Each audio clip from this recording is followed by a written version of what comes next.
যেই জাপ দিয়েছে দুষ্ট কাজে নাগপাশে আবদ্ধ করে দিয়েছে। নাগপাশে ঘরে হরিণাবদ্ধ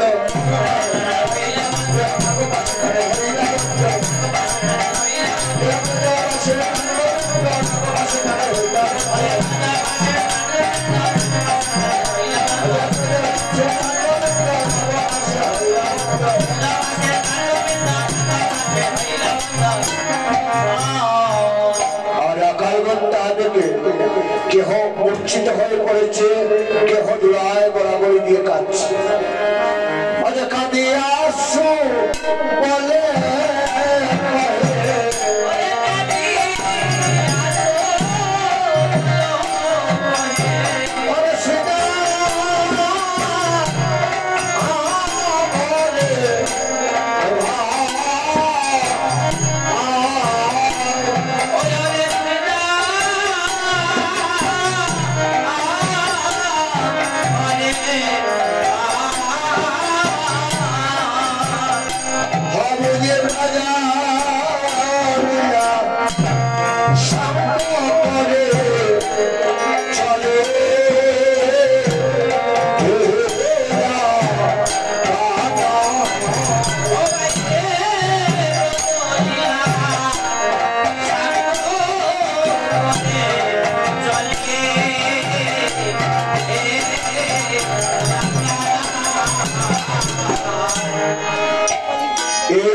কৃষ্ণ কোথায়?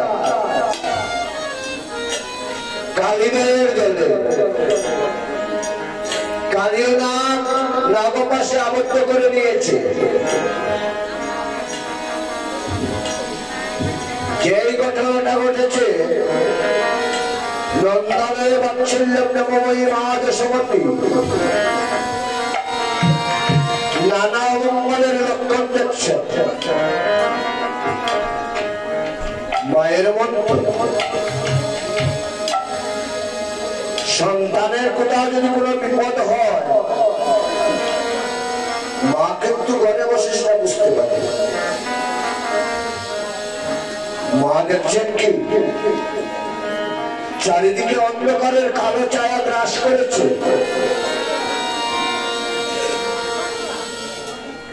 আকাশ থেকে রক্ত বৃষ্টি হচ্ছে।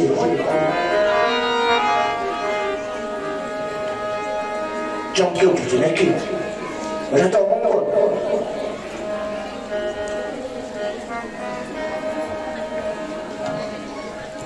রাখাল চিন্তা করছে এই সংবাদটা কি করে বাড়িতে পৌঁছানো যায়,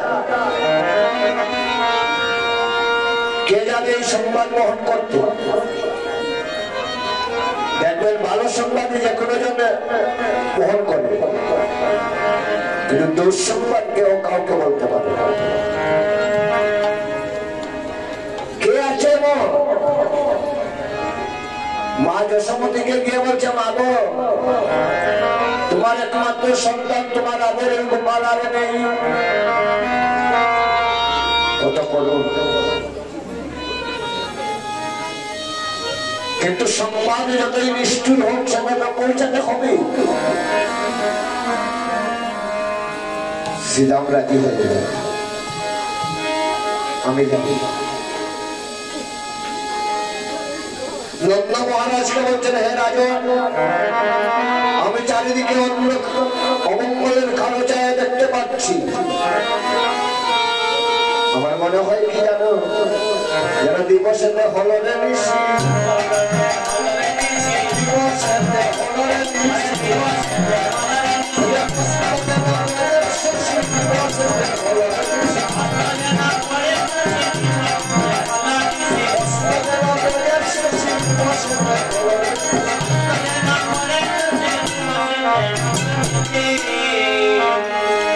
হঠাৎ দেখেন শ্রীরাম আসছে। হেন কালে আকল হইয়া শ্রীরাম আসিলে দইয়া লুটাইয়া পড়িল ভিতরে।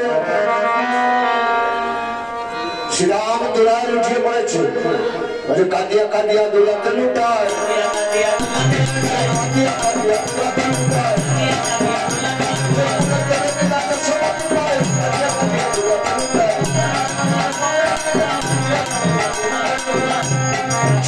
শ্রীরাম মা যশোমতী তুলে তুলে নিয়েছেন। শ্রীরাম বল বল বনের কুশল বল, আমার গোপাল কি কুশলে আছে। শ্রীরামের চোখে জল। একে শ্রীরাম তো তুই কাঁদছিস, কি হয়েছে বল।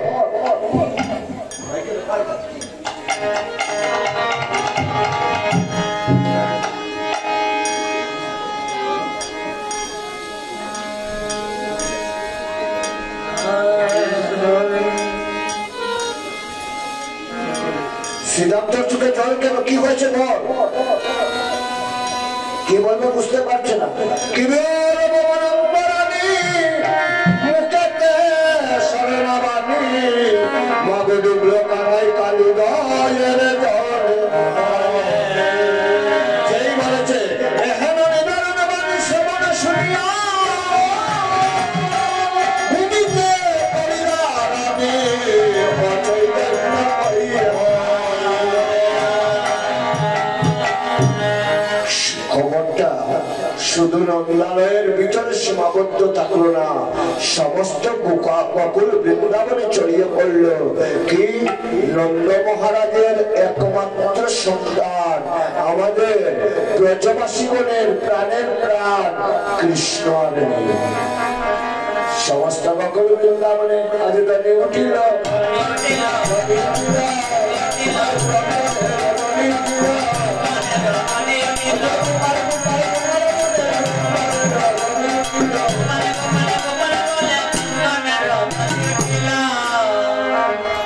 মা পাগলিনী হয়ে গিয়েছে, মা সেই কালীদেহের দিকে ছুটেছেন। মায়ের পেছনে নন্দ মহারাজ উপানন্দ সমস্ত ব্রজবাসীরা ব্রজগোপগোপীগণ ছুটেছেন। দেখবেন হঠাৎ কেহ যদি কোনো শখ পায় তখন সে কাঁদতে পারে না, কাঁদাটা ভুলে যায়। মারও এমন অবস্থা হয়েছে, চোখে জল নেই। কালীদের নিকটে গিয়ে শ্রীরামকে বলছে, শ্রীরাম এদিকে আয়। শ্রীরাম যাই না চলবে।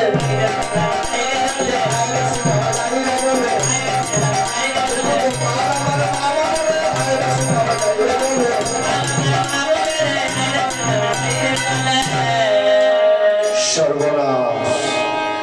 মা যদি জলে নামেন, বৃন্দাবনের কেহ বাকি থাকবে না, সবাই মায়ের সঙ্গে জলে নামবে, অর্থাৎ একসঙ্গে শেষ। আমি যে জীবিত আছি তার প্রমাণটা ওদেরকে দেখিয়ে দিই। জলের গভীর থেকে মাথা, চূড়া, বাঁশি সব ছেড়ে দিয়েছেন, এগুলোর উপরে বেশি উঠেছে। বললাম হাসছেন আর বলছেন, মা আমি বারবার বলছি একটা কেন শত সহস্র কালিও কানুর কোনো ক্ষতি করতে পারবে না। দেখো কানু জীবিত আছে তার প্রমাণ। মায়ের মনকে সহজে প্রবোধ মনে করে। বলরামকে জড়িয়ে ধরে বলছেন, বলরাম গোপাল আমার বাজবে কিসে, গোপাল আমার বাজবে কিসে,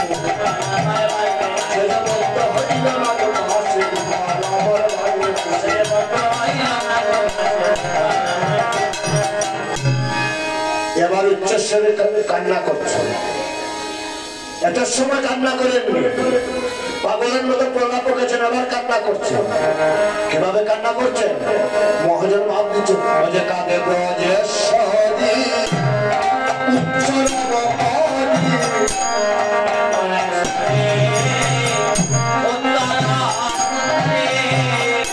উতারে বাঁকুড়া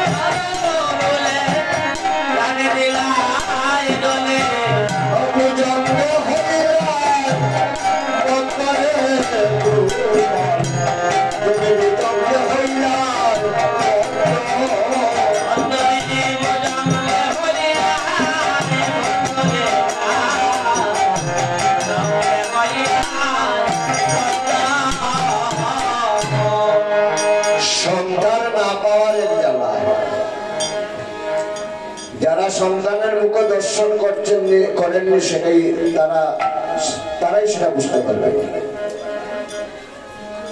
আর এমনও হতভাগিনী মা আছে একটি মাত্র সন্তানের মুখ দর্শন করেছে, আর সেই সন্তানও চলে গিয়েছে। আছেন কি?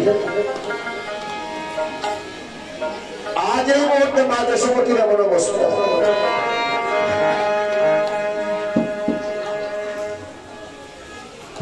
নন্দ মহারাজ আর মা যশোমতী কৃষ্ণকে যখন পেয়েছেন, তখন কোন মা হওয়ার বয়সী নয়।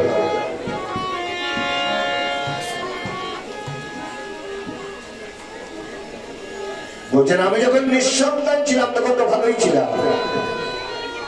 অপুত্র হইয়া মন্দির লইয়া, অপুত্র হইয়া মন্দির লইয়া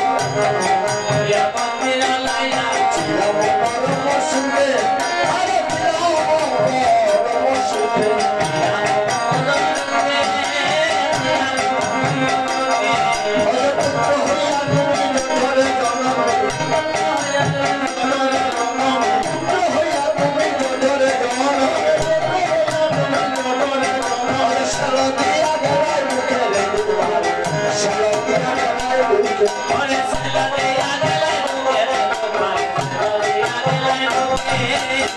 এইভাবে মা যশোমতী কান্না করছেন। শিরে করো হানে বিষে জলপানে, ডুবিয়া মরিতে চায় দেবাহু প্রসারী বলরামে গতি, প্রভুত করে রে মায়।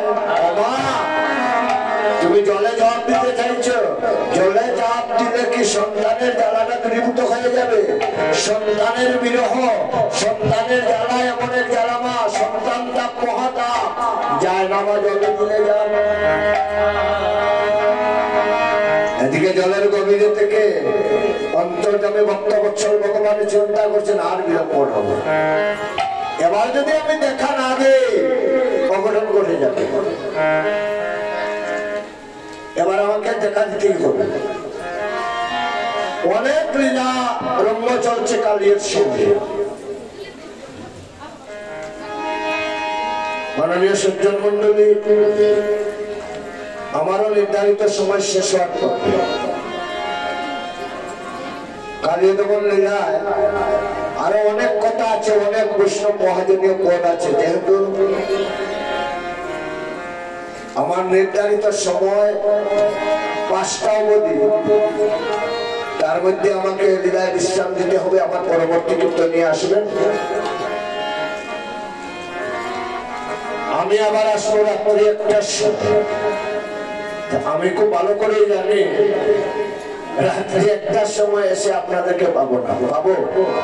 হ্যাঁ,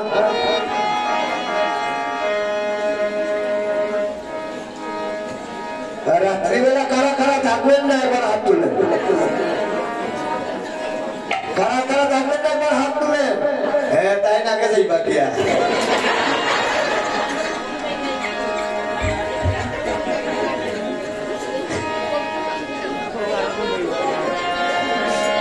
আচ্ছা, রাত্রিবেলা আসে না কে কে থাকবেন একবার হাত তুলেন।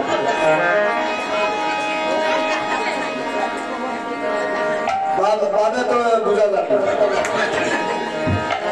যাই হোক, আমি লীলা বিশ্রাম নেওয়ার আগে একটা নিবেদন রাখছি। কৃষ্ণকে মায়ের কোলে তুলে দিয়ে, যেহেতু শিলংয়ে কীর্তন গাওয়া মানে বিশুদ্ধ শ্রীহট্টিয়া পরিবেশে কীর্তন করা, আর শ্রীহট্টিয়াদের, বিশেষ করে শ্রীহট্টিয়া মায়েদের নিজস্ব প্রাণের দন হচ্ছে দামাই। আপনারা কি দামাই করেন গো? হ্যাঁ, করেন। একটা দামাই আঙ্গিকের গান গাইব যদি সহযোগিতা করেন। যদিও রাত্রের আসলে অনেক দামাইয়ের গান আছে, কিন্তু কে থাকবেন কে না বোঝা তো যাচ্ছে না। সবাই মিলে একটা গান করে আমরা আশা করি। আজ লীলায় আবার আসছি। এখানে হচ্ছে কি,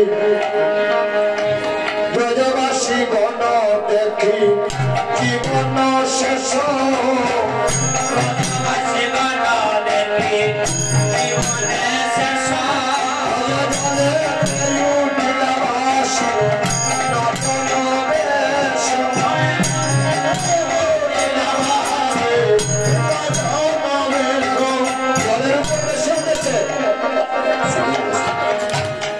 কালিওকে নিয়ে জলের উপর বেশি উঠেছে। অবশ্য কালিও একটা কন্ডিশন রেখেছিল, তুমি যদি সেই কৃষ্ণ হও আমি পরীক্ষা নেব। আমার এই বিশাল কায়া নিয়ে যদি তুমি জলের উপর ভাসতে পারো, বলবো তুমি আমার সেই আরাধ্য কৃষ্ণ। বেশি উঠেছে। এবার কি করছেন? ফোনায় ফোনায় লাগে তমন করি,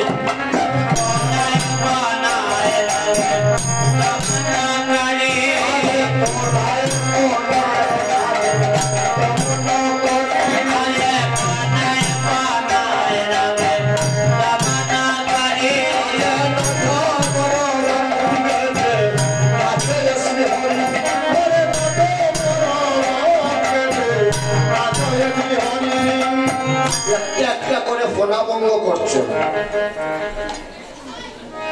কালিয়ানাগের সমস্ত দর্প, সমস্ত অহংকার চূর্ণ হয়ে গিয়েছে।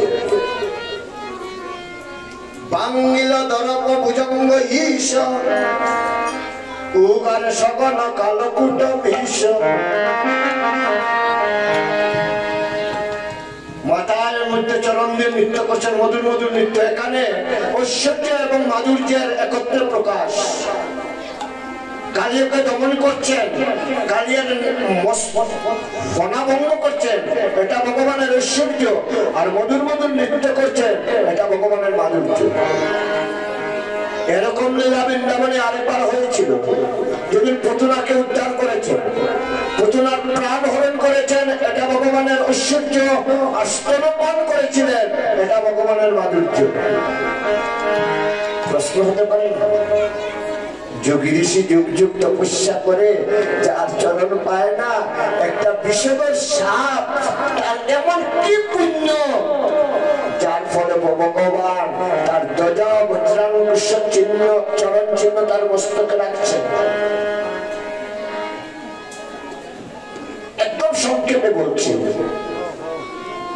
কালিও পূর্বজন্মে ছিল একজন রাজা, অপরাধ করেছিল এক মুনির কাছে। মুনি অভিশাপ দিয়েছেন, যা বিষধর সর্পগুলোকে জন্ম নেয়। যখন কাঁদতে আরম্ভ করলো, বলছেন যা, অভিশাপ যখন দিয়েছি সর্পগুলো যেতেই হবে, তো একটা উপায় আছে, এখন থেকে যদি কৃষ্ণ নামটা জপ করিস আর জপ করতে করতে যদি ত্যাগ করিস, পরবর্তীতে যখন নাগকলিকে জন্ম নেবে তো স্বভাব তাকে হিংস্র, নাগের যে স্বভাব, কিন্তু অন্তরে কৃষ্ণ নামটা কিন্তু স্মরণে থাকে। এসেছে কৃষ্ণ নাম হরহ জপ করছে, যখন চাপ দিয়েছেন, এত বড় সাহস, আমার রাজত্বে এসে আমাকে ধমকি দিচ্ছে, আমি কৃষ্ণ। কোন কৃষ্ণ? তুমি কোন কৃষ্ণকে চিনো? বলে আমি এক কৃষ্ণকেই চিনি, যে আমার আরাধ্য। বলে আমি সেই। যত বড় মুখ নয় তত বড় কথা। বিশ্বাস হচ্ছে না? বলে না, প্রমাণ। আমাকে নিয়ে যদি জলের উপরে বাঁচতে পারিস তাহলে বলবো তুই আমার ইষ্ট।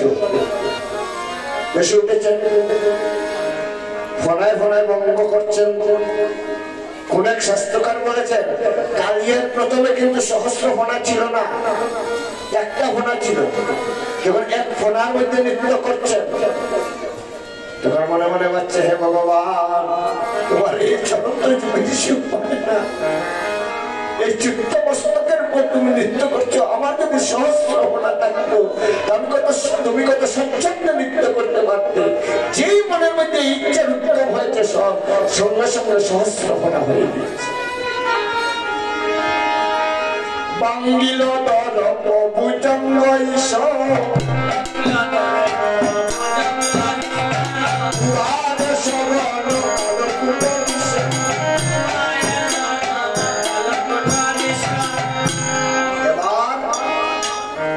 বিষ উৎকীর্ণ করছে, বিষ বমন করছে, চরণে দিচ্ছে। কালিও, তুই আমাকে বিষ দিচ্ছিস আমার চরণে। প্রভু কি করবো বলো? এই জগতের কতজন কত কিছু দিয়ে তোমাকে আরাধনা করে, আমার কি আছে? দেওয়ার মতো আমার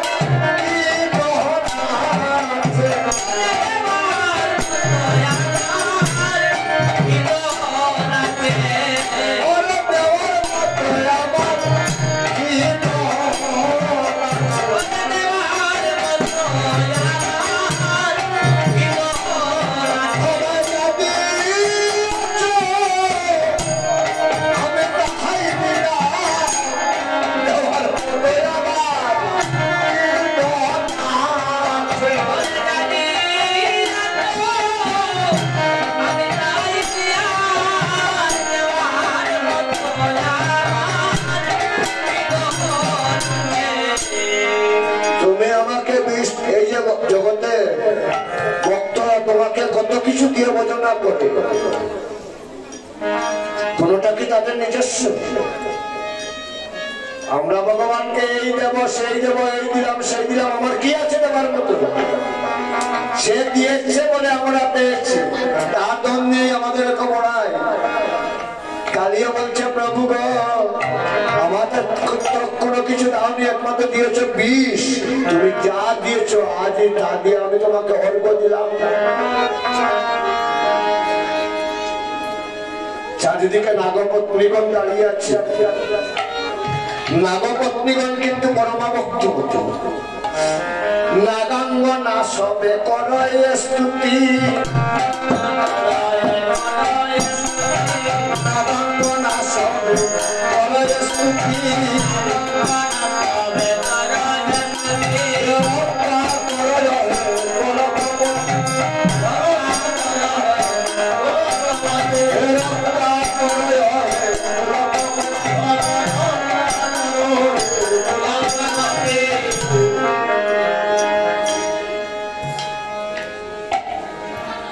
নাগাপত্নীগণ না মহাপত্নীগণ পরমা ভক্তিমতী করা করজোড়ে নিবেদন করছে, হে বৃন্দাবন বিহারী, আমাদের স্বামীকে যে তুমি আজ যে শাস্তি দিয়েছ এটা উচিত শাস্তি, এটা তার প্রাপ্য। কেননা আমাদের স্বামী জন্ম থেকে হিংস্র, খর, অহংকারী, বিষয়টা যে বলবান, কাজেই তার শাস্তিটা উচিত শাস্তি হচ্ছে। কিন্তু তুমি তো জানো প্রভু, নারীদের যদি স্বামী না থাকে তাদের কি দুরবস্থা হয়। শুধুমাত্র আমার স্বামীদের প্রাণ ভিক্ষা চাইছে। নাগাঙ্গ না সবে কদয় স্তুতি,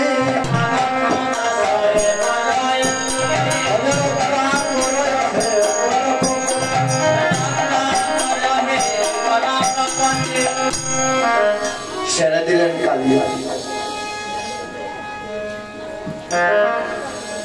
আর যে জলের উপর বেশি উঠেছেন, মা যশোমতী আনন্দ মহারাজ সমস্ত বেদবাসী দেখছেন কৃষ্ণ জীবিত আছে, তাদের মৃতদেহে প্রাণের সঞ্চার হয়েছে। তারাও দাঁড়িয়ে দাঁড়িয়ে দেখছে কৃষ্ণ করছে নাকি। কালিও কে বলছেন, কালিও তোমাকে ছেড়ে দিলাম, তোমাকে প্রাণে মানব না। কেননা কালী তো ভক্ত।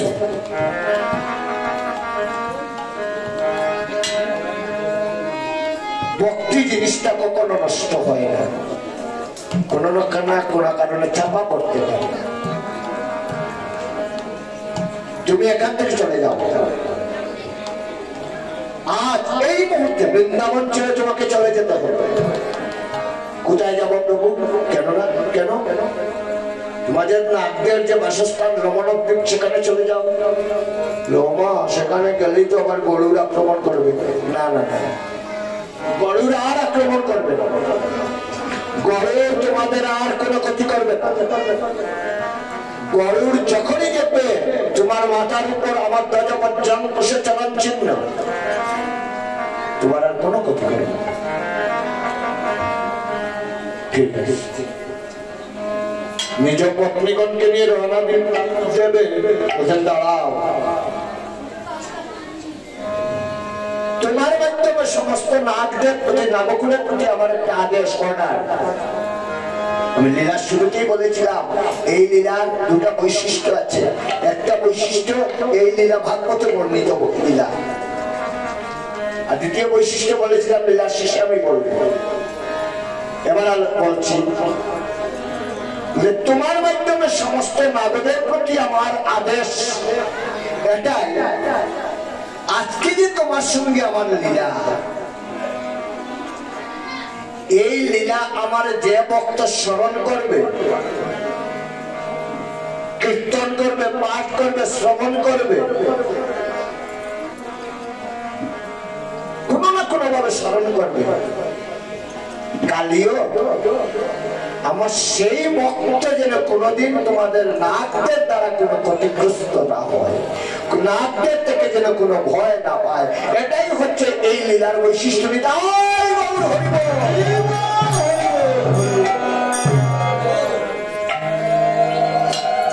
কালিওকে মুক্ত করে দিয়েছেন। কালিও ধীরে ধীরে রমণ দ্বীপের উদ্দেশ্যে রওনা হয়েছে। দেখা যায় ওমা কালীদের পারে যে গাছপালা জলে পুড়ে ছাই হয়ে গিয়েছিল, আবার সবুজ হয়ে উঠেছে। কালীদের জল নির্মল হয়েছে। বিলম্ব না করে তরতর করে ফিরে উঠেছে। সবার আগে মা গিয়ে তুলে তুলে নিয়েছেন। মাতা যে সম্মতি তুলে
জন্মমন্ডলী এবার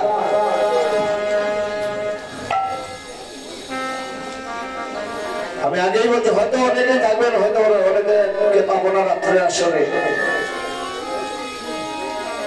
আর কোনদিন আপনাদের সম্মুখে আসতে পারবো কিনা সেটা মহাপ্রভু জানেন আসতেও পারি নাও আসতে পারি লোক সামলাতে পারছি না আমার সময়ও শেষ আমার পরবর্তী কীর্তনের নিশ্চয় এসে যাচ্ছে ছোট্ট করে একটা দামাই আঙ্গিকের গান পরিবেশন করে সবাইকে নিয়ে আনন্দ করে আসর থেকে বিদায় নেব গাইব গাইতাম নি আপনারা পজিশন লইলেন বলে আপনারে ভাই সবাই মিলে নাম সংকীর্তনে গাইয়া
হরি বল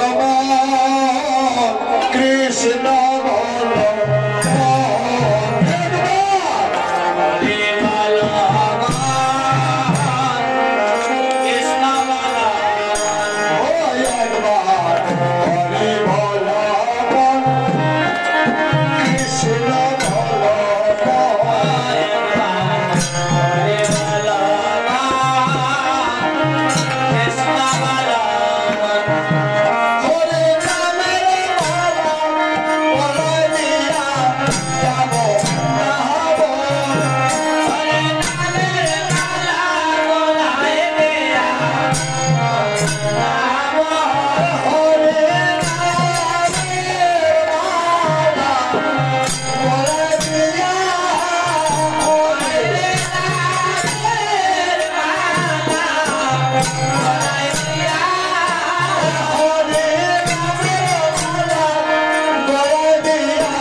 Oh